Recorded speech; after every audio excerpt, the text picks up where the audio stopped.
여러분, 우리가 신앙생활하면서 사실 여러 가지 질문들을 많이 하게 돼요. 특별히 또 신앙생활을 시작한 지 얼마 안 되면 많은 질문들이 생기게 됩니다. 근데 우리 스스로에게 한번 꼭 해야 되는 질문이 있는 것 같아요. 바로 주님께서 우리에게 원하시는 것은 무엇일까? 주님이 우리를 구원하셨으니까 주님께서 우리에게 기대하시고 원하시는 그 모습은 무엇일까? 주님의 놀라운 사랑으로 구원받은 우리들이 마땅히 그 모습으로 살아야 하기 때문에 이런 질문을 스스로 하지 않을 수 없는 겁니다. 이 질문에 대해 여러 가지로 답할 수 있겠죠. 온전한 예배자가 된다든지 주님의 사랑을 나가서 실천하는 사람이 된다든지 우리가 중요시하는 여러 가지 모습으로 대답할 수 있을 겁니다. 그러나 궁극적으로는 주님은 우리가 하나님 나라를 사는 것을 원하십니다. 이 땅에 살면서도 죽어서 하나님 나라 가는 것, 그것만을 말하는 것이 아니라 이 땅에서도 하나님의 나라를 살아가는 것, 그것이 주님께서 우리에게 기대하시는 것이죠. 우리가 온전히 하나님의 다스리심 안에서 살아가게 하시기 위해서 주님은 하늘 보좌를 버리고 이 땅에 오신 거고요. 우리가 온전히 하나님의 다스리심 안에서 하나님의 통치 안에서 살아가게 하기 위해서 2000여 년 전에 유대 땅 곳곳에 다니시면서 하나님 나라 복음을 선포하신 겁니다. 사실 사람들이 이 땅을 살아도 하나님 나라를 살기 원하시는 하나님의 그 마음은 예수님이 오시고 나서야 처음 드러난 것은 아니죠. 하나님은 아브라함을 부르심으로 이스라엘을 자기 백성으로 선택하셨고요. 오랜 세월에 걸쳐서 모세와 여러 선지자들을 통해 그들에게 말씀을 주셨습니다.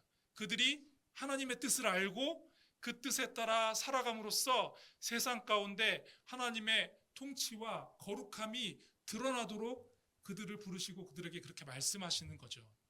그러나 이스라엘 백성들 그들은 하나님의 말씀을 받았지만 그들의 삶에서는 말씀에 합당한 열매를 찾아보기가 어려웠습니다. 왜 그랬을까요? 그들이 당장 눈앞에 형편이 나아지기를 바라면서 하나님을 잊고 자주 우상을 의지하고 섬겼기 때문입니다. 하나님의 말씀보다 세속적 방법을 취하면서 살아간 날들이 더 많아졌기 때문입니다. 결코 그들이 하나님의 말씀을 듣지 못해서가 아니에요. 하나님의 말씀을 전해주는 선지자들이 있었고 예언자들이 있었습니다. 그러나 하나님의 말씀을 듣고 잘 알았음에도 그 말씀을 마음 깊이 받아들이고 삶으로 이어나가지 못했기 때문에 그들의 삶에 여전히 하나님의 말씀의 흔적을 찾아볼 수 없었던 겁니다. 그럼 제가 여러분에게 질문 하나를 드리고 싶어요. 여러분의 신앙생활에서 여러분이 신앙생활을 하는 가운데서 가장 핵심이 되는 것이 무엇이라고 여러분 생각하십니까? 교회 역사를 살펴보면 우리 믿음의 선배들은 신앙의 근거와 핵심이 되는 것을 말씀이라고 그렇게 얘기했습니다. 말씀을 신앙의 핵심으로 삼았습니다. 화면에 보시는 내용은 종교개혁가들의 종교개혁의 핵심 표어로 외쳤던 내용인데요. 그 중에 첫 번째가 무엇입니까? 오직 성경. 구원에 이르는 믿음이 말씀을 들으면서 나온다라는 사실을 그들은 너무 잘 알고 있었기 때문에 우리가 다른데 너무 마음을 빼앗겼다. 오직 말씀으로 돌아가야 된다. 오직 성경으로 이것을 가장 먼저 외쳤던 겁니다. 여러분, 우리도 말씀 듣는 것을 가장 귀하게 여기잖아요. 그래서 예배에 여러 순서들이 있지만 말씀 듣는 시간에 가장 많은 시간을 할애하고 또 말씀을 묵상하고 그 말씀의 은혜를 더 깊이 마음속에 새기기 원합니다. 가능하다면 말씀을 집중해서 잘 들으려고 노력을 하죠. 그런데 이렇게 말씀에 집중하는 오늘의 모든 그리스도인들도 여전히 끝내지 못한 숙제가 남아있는 듯한 마음을 가지고 살아가는 거예요. 삶에서 말씀의 열매를 발견하기 힘든 그런 현실 때문입니다. 오늘 우리에게 주시는 말씀이 그 어떤 말씀보다 우리에게 귀한 말씀으로 다가오는 이유가 바로 여기에 있습니다. 누가복음 8장에 담긴 이 말씀을 통해서 복음의 말씀이 우리 삶 속에서 하나님 나라로 열매 맺는 놀라운 은혜의 역사가 우리의 삶 가운데 일어나게 되기를 축복합니다.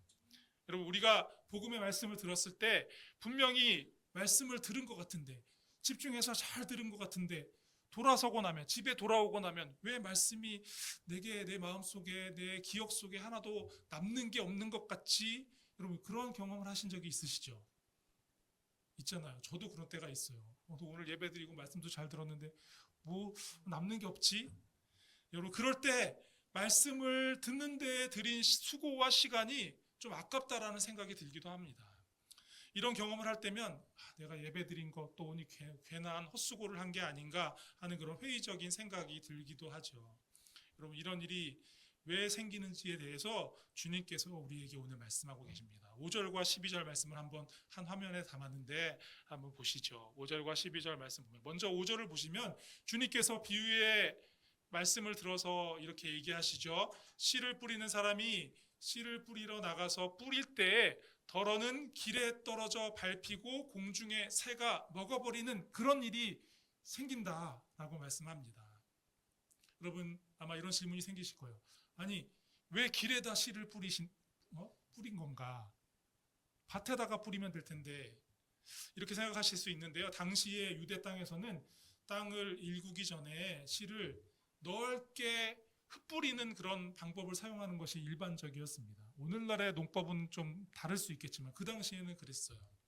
그러다 보니까 밭에만 씨가 떨어지는 게 아니라 밭 옆에 길에도 씨가 떨어지기도 했던 거죠. 여러분 이어지는 12절 말씀, 이 5절 말씀을 자세히 설명한 주님의 말씀을 기록하고 있는데 주님께서 이 비유를 설명해 주시면서 이렇게 얘기하시죠. 들은 말씀이 마음에 들어와 믿고 구원을 얻기 전에 마귀가 빼앗아 갈 때가 있다라는 겁니다. 여러분 우리가 신앙생활을 기쁘고 행복하게 그렇게 신앙생활을 해가면서 놓치지 말아야 될 하나의 관점이 있습니다. 그게 뭐냐면 우리가 항상 영적인 전쟁 가운데 있다라는 사실입니다. 마귀는 어떻게든지 성도에게서 말씀을 빼앗아 가려고 수단과 방법을 가리지 않는다라는 거예요. 한 사람의 마음에 그 삶에 복음의 말씀이 제대로 들어가기만 하면 그 말씀이 그의 인생을 바꾸고 그의 가정을 변화시키고 그가 살아가고 있는 지역과 나라를 변화시킨다라는 사실을 마귀가 너무나 잘 알고 있는 것이요. 복음의 말씀에 이렇게 상상을 뛰어넘는 놀라운 능력이 있다라는 사실을 마귀가 너무나 잘 알고 있기 때문에 어떻게든 한 사람에게 말씀이 제대로 들어가지 못하도록 그 말씀을 기회가 된다면 빼앗아 가려고 하는 겁니다. 때로는 우리가 인지하기 힘든 교묘한 전략으로 말씀을 빼앗아 가기도 한다라는 거예요. 여러분 C.S. 루이스의 책 스크루테이프의 편지라는 책이 있거든요. 유명한 책인데 이 책은 되게 흥미로운 책이에요. 고참 악마인 스크루테이프가 초보 악마인 자기 조카 워무드에게 보내는 편지를 기록한 겁니다. 그러니까 이렇게 가상해서 그렇게 적은 거죠. 31통의 편지로 구성된 책인데 첫 번째 편지에서 스크루테이프는 자기 조카에게 자신이 과거에 담당했던 한 무신론자의 이야기를 들려주는 내용이 나옵니다. 어느 날 그 무신론자가 대형 박물관에서 책을 읽다가 하나님과 진리에 관한 생각을 진지하게 하기 시작한 거예요. 그런 생각을. 우리 그런 생각 할 때가 있잖아요. 진리에 대해서 깊이 고민하는. 그의 오랜 불신앙이 이 흔들릴 위기에 처하게 되자 스크루테이프가 조치를 취하는데요. 그것은 그의 마음에 어떤 무신론적인 논리를 가득 집어넣어서 진리를 반박하게 하는 그런 방법이 아니었습니다. 그 대신에 그의 마음에 이런 생각을 넣은 거예요. 이제 점심 먹을 시간이 되었는데 이 문제는 너무나 심오하고 깊은 중요한 문제니까 점심을 먹고 나서 다시 생각해도 되지 않겠나라는 생각을 집어넣은 거죠. 사탄이. 그 중요한 일을 미루게 한 겁니다. 그리고 남자가 거리로 나갔을 때에는 신문을 들고 새로운 뉴스를 외치는 그런 소년을 보게 하고 급히 잡아타야 하는 버스를 보게 하면서 결국 그가 도서관에서 품었던 아주 영적이고 근본적인 진리를 생각하는 그 생각이 사라지게 다시 생각나지 않도록 그렇게 만들어 버린 겁니다. 사랑하는 여러분, 말씀이 들려올 때 그 말씀을 놓치지 않고 꼭 붙드는 타이밍을 놓치지 않고 그 말씀을 들려왔을 때 그 말씀 꼭 붙들고 그 말씀을 깊이 묵상하고 내 마음속에 깊이 새기는 여러분들이 되시길 바랍니다.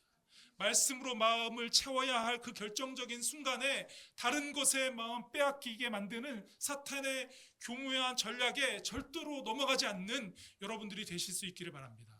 그리고 끝내 그 말씀의 능력을 누리는 복된 삶의 주인공이 다 되시길 바랍니다. 여러분, 주님의 복된 말씀을 듣고 열매를 맺지 못하는 마음에 대해서 주님께서 두 번째로 비유하시면서 하시는 말씀이 있죠. 바위와 같은 마음이 있다라고 말씀하십니다. 6절과 13절 말씀을 한번 보십시오. 뿌려진 씨가 바위 위에 떨어지는 경우가 있다라는 거예요. 그럼 마태복음 13장에도 같은 내용의 말씀이 기록되어 있는데요. 마태복음 13장 7절에 보면 여기에 바위 위라고 표현된 이 표현을 마태복음에서는 흙이 얕은 돌밭이다라고 표현하고 있습니다. 그러니까 좀 모습이 다르게 그려지죠. 흙이 얕은 돌밭은 언뜻 보기 어떻게 보일까요? 바위 위에 돌들 위에 흙이 깔려 있으니까 언뜻 이렇게 스치듯이 보고 지나가면 좋은 땅처럼 보일 수 있는 거예요. 얇게 덮인 흙 때문에 씨앗이 떨어졌다가 그 흙을 의지해서 조금 뿌리를 내리기 시작하는 거죠. 그런데 햇빛이 조금 비추면 말라버리게 되는 겁니다. 여러분, 13절에서 이 비유를 제자들에게 설명해 주시는 주님의 음성을 한번 들어보실까요? 바위 위에 뿌려진 씨는 말씀을 들을 때에 기쁨으로 받지만 뿌리를 내리지 못하고 시련을 만날 때 말씀을 떠나는 사람이 된다라고 얘기하십니다.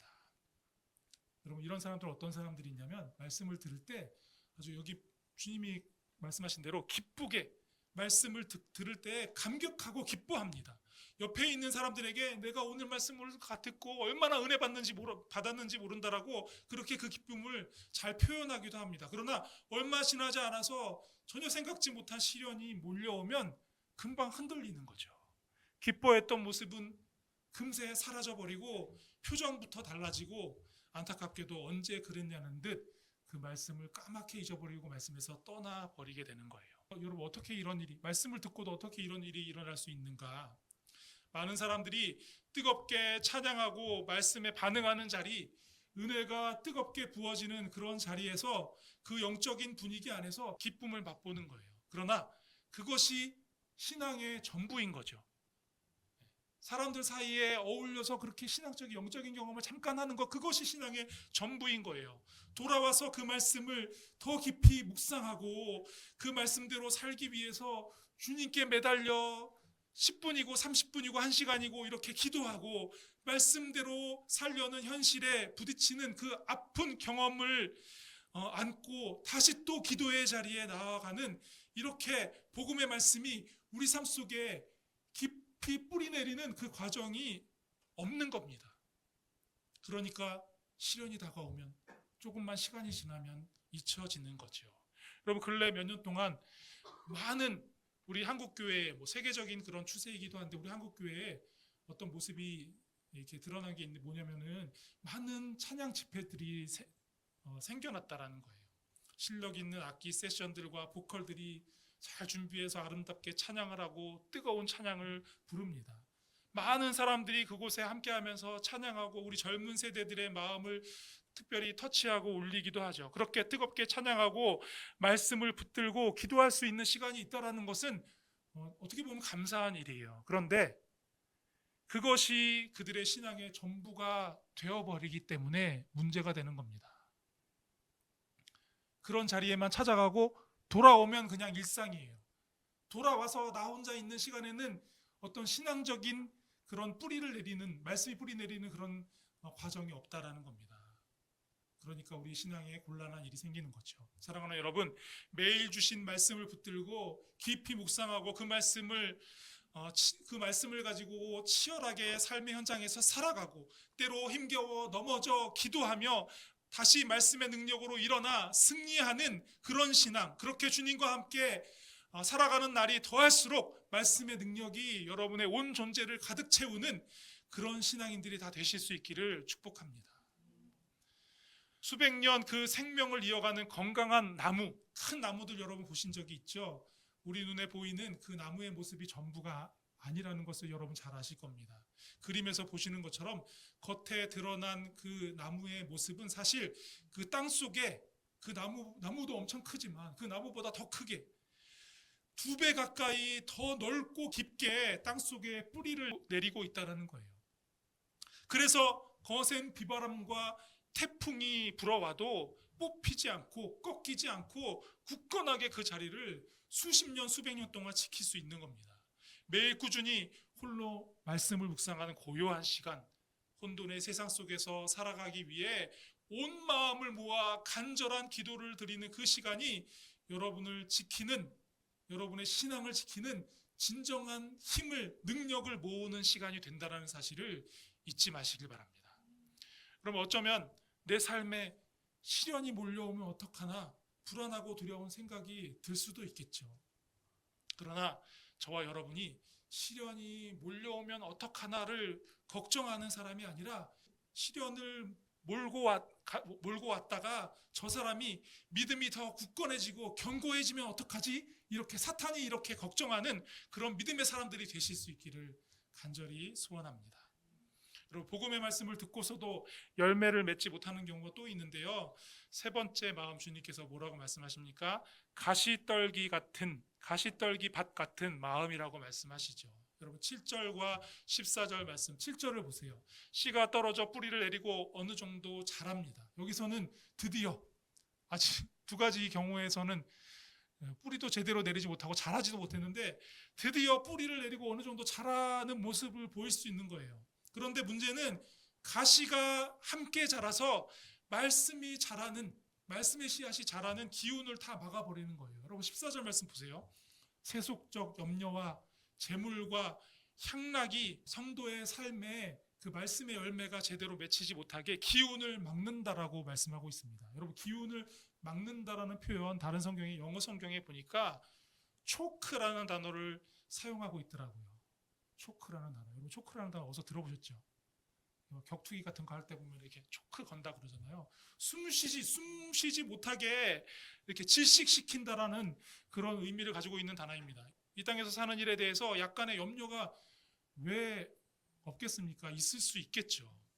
물질도 세상 살아가기 위해 필요하고 세상 사는 기쁨도 재미도 누릴 때가 있습니다. 그러나 말씀을 듣고 깨닫고 마음에 새기고 나서도 그 마음에 세상의 염려가 가득하다면, 어떻게 하면 더 많은 물질을 내가 가지고 누리고 살까? 어떻게 하면 세속적 즐거움을 더 즐기면서 더 재밌고 더 즐거운 일을 찾아 그것을 경험하면서 살까? 이것으로 온통 내 머릿속과 마음속이 가득하다면 그거는 신앙인으로서 곤란한 모습입니다. 그런 사람이 어떻게 하나님의 나라를 살아갈 수 있겠습니까? 여러분 결국 잡초가 생기면 땅의 영양분을 다 빼앗아 더 빨리 그 잡초가 자라버리는 것처럼, 벼보다 잡초가 더 많이 자라는 것처럼 세상 즐거움에 마음과 열정과 에너지를 다 빼앗기면 그 사람의 삶에서는 말씀이 자라려고 하다가도 숨이 막혀서 숨 쉴 수가 없어서 열매를 맺을 수 없는 그러한 안타까운 상황이 펼쳐지고 마는 겁니다. 사랑하는 여러분, 말씀이 여러분의 삶에 심겨졌을 때 이렇게 다른 세상 염려와 재물과 이런 것들 때문에, 세상 쾌락 때문에 자라지 못하고 열매 맺지 못하는 것이 아니라 정말 그 모든 세상 염려 다 떨쳐내고 오직 말씀의 열매를 맺어가는 여러분 되기를 축복합니다.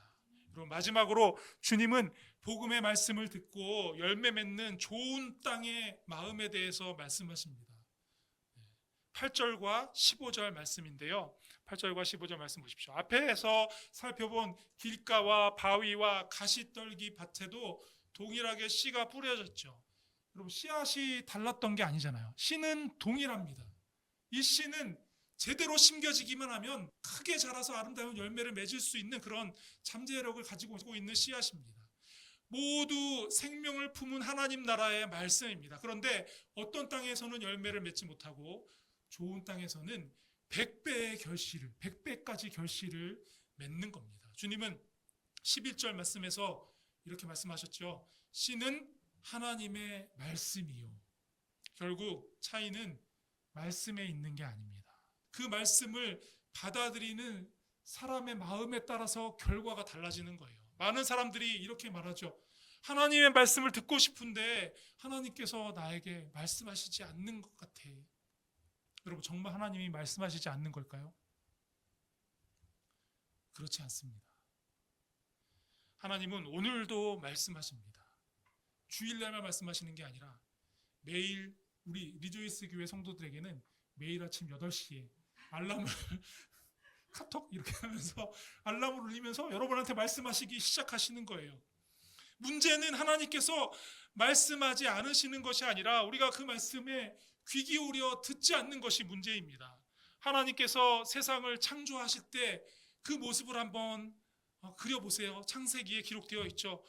혼돈하고 공허하며 흑암이 깊음 위에 있는 그 세상, 혼돈한 그 세상을 하나님은 말씀으로 바꾸셨습니다. 빛이 있으라, 이 말씀으로 시작해서 세상의 모든 만물을 말씀으로 다 창조하셨고 혼돈스러운 그 세상에 질서를 부여하신 겁니다. 하나님께서 말씀하시자 어둠 속에 빛이 생겼고 혼돈 가운데 질서가 세워졌으며 생명이 시작되었습니다. 하나님의 말씀에는 어둠을 밝히고 혼돈을 바로잡고 죽어있는 것을 살리는 능력이 있는 겁니다. 그리고 그 말씀이 육신이 되어 우리 가운데 오셨죠. 예수님께서는 죄 없으신 분임에도 불구하고 십자가에 달려 죽으시고 우리를 위해 피 흘리심으로 우리의 죄를 씻어 정결하게 하셨습니다. 그렇게 우리를 사랑하신 주님이 사실 어떤 분입니까? 요한복음을 보면 말씀이 육신이 되어 우리에게 오신 분이라고 말씀하시죠. 주님께서 우리에게 말씀하시는 이유는 우리를 그 말씀에 얽어매기 위함이 아닙니다. 우리를 살리시기 위해서 날마다 우리에게 말씀을 주시는 겁니다. 죄와 세상의 방식에서 돌이켜서 하나님의 다스리심 안에서 살아가게 하시려고 오늘도 우리에게 말씀하시는 겁니다. 여러분, 15절 말씀을 보면 좋은 땅에 마음을 가지고 있는 그런 사람에게 세 가지 모습이 나타나죠.